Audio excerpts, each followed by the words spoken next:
because they don't want to see me get hurt. And I understand that. I really do. That is genuine. I care about you. I don't want to watch you fail. I don't want to watch you fall. I don't want to watch you hurt. But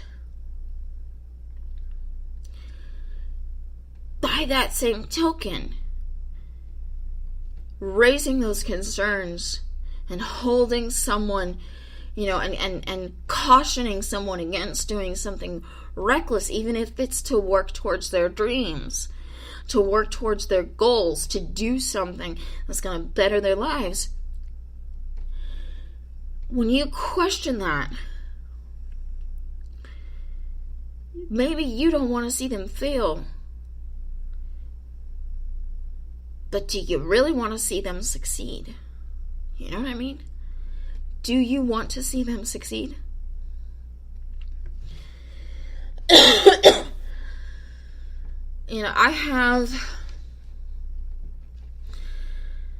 I have a very complicated family. I have a very complicated relationship with my family. And there is one thing that I have wanted for years now. And I haven't talked to anybody about it because I know that as soon as I do, they're going to question it. And question it and question it because they don't want to see me get hurt. They don't want to see me fail. But in dissuading me from taking a chance, maybe they're preventing me from failing, but they're also preventing me from succeeding.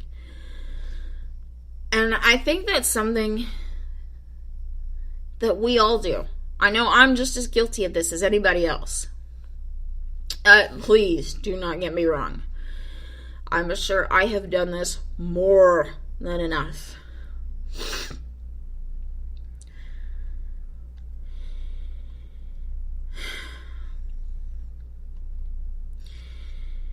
I have a friend of mine who wants to go back to school.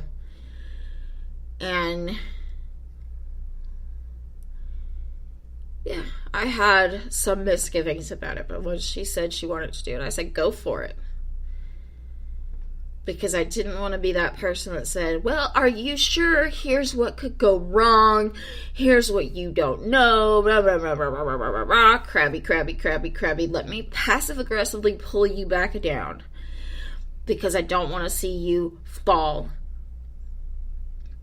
But by not wanting to see somebody fall and get hurt, you also don't want to see them rise and thrive.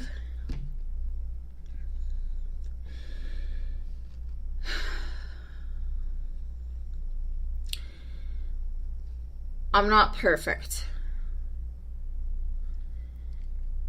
I can't think of a specific example of when I dissuaded somebody from pursuing their dreams or pursuing a passion. I actively, all caps, someone came to me on Friday and said, well, I'm trying to decide if I should do this or that, the other. It's a really big decision, and he laid out for me the pros and the cons of each side of this decision. And I said, do you want to know my gut instinct? And he said, yeah. I said, okay. And I told him my gut instinct.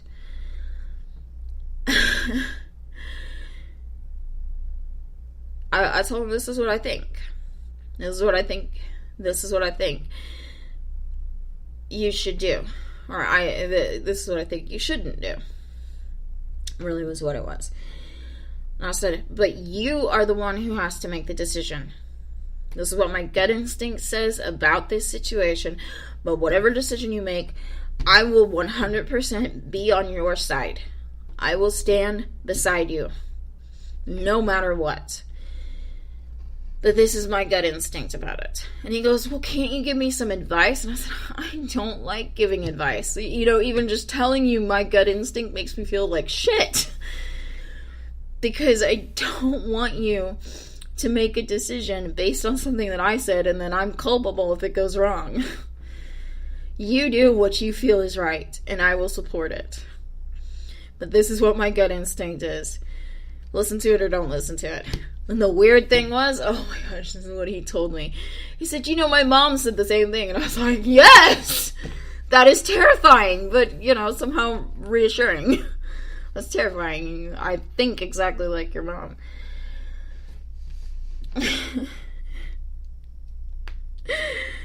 Oh, man. But, I don't like giving advice. I want to support people. I don't want to dissuade them from getting hurt. Because if I say, I don't want to watch you get hurt, I don't want to watch you fail, then by that same token, I'm saying I don't want to watch you succeed. And that's kind of crabby, isn't it? I want to be like my son. I want to be like my son, who instantly saw another human being and said, that's my friend, and I want to make him feel good about himself.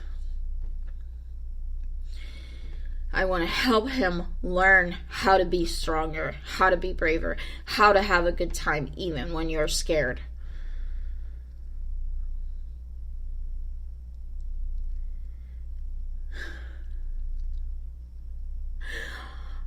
I want to encourage people. I want to encourage people to learn lessons. That's why when I come out and I do this show and I talk about life experiences and things I've been through and things that I think about, I try really hard not to talk about or not to set aside the shitty parts. There's a lot of shit in life. There's a lot of bullshit in life. You're gonna have to deal with it. Period. End of story. Well, period. Full stop. There is bullshit in life. Period. You cannot ignore it, but you can repurpose it. You can clean it up.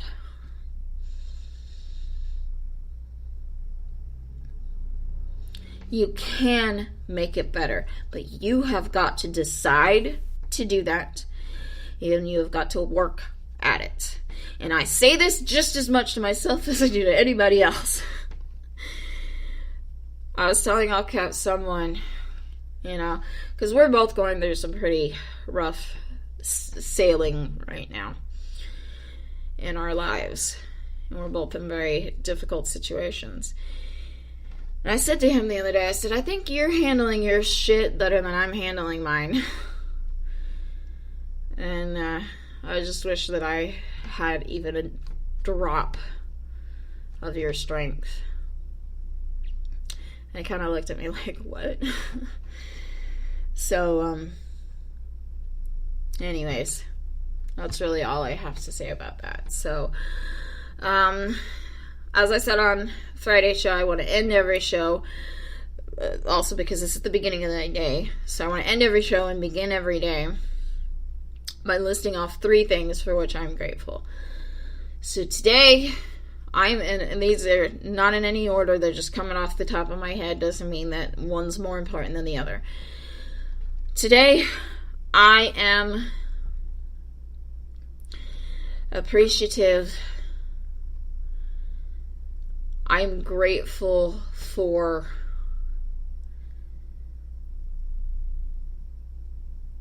social media.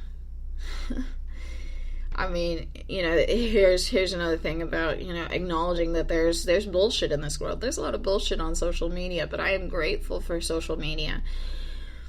Because without it, I don't think I would have gotten through this weekend. I'm in a lot of groups on Facebook, and I'm always out in these groups trying to uplift people. I'm trying to be fab, not crab. I'm trying to be fabby, not crabby, right? I'm trying to be a Fabbity Fab, not a Crabbity Crab. Yeah. Oh, I like that. Okay. I want to uplift people. I want to make them feel better. And I share my experiences, but I like to lift people up and say, look, you're precious, you're treasure, you deserve better than what you're getting, depending on the post that I'm commenting on. But I spent the weekend doing that, and in a lot of these groups, people are genuinely grateful for my words, and that makes me feel good, because, sharing things is cathartic for me, and if it can also help somebody else, that's even better. That's great. That's why I do this show. But there came a point yesterday where I went, I'm in need of uplifting right now. And I hesitated to post in one of my groups, like, hey, I'm going through a hard time. Please, happy thoughts, good vibes, prayers, whatever you got, send it my way. I feel like crap. I'm going through some stuff. It's a really rough time. Don't want to get into the details of it, but please, I need help. I need help. Send what you got. Immaterially, of course. And I sort of hesitated, but eventually I said, you know what? I'm entitled to ask for help. There's no shame in it. I wouldn't shame somebody else for posting the same thing. So why am I shaming myself? So I post out there, and I think I'm up to like 60 people have reacted to the post itself, and about like 30 or 40 people have commented and said, hey, hang in there, and good vibes and prayers and love and whatever else. Suggestions: go take a walk, drink some water, listen to uplifting music, that sort of thing. So I'm very grateful for the communities in which I choose to participate on social media. So that's what I'm grateful for. I am grateful for ham and cheese sandwiches. Number 2, I am grateful for ham and cheese sandwiches, okay? You have no idea how grateful I am for ham and cheese sandwiches right now. I don't want to explain why. I just am. Number 3, I am grateful. I just heard this song this weekend, but I am so grateful that I did. It is called Flames. It is David Guetta featuring Sia,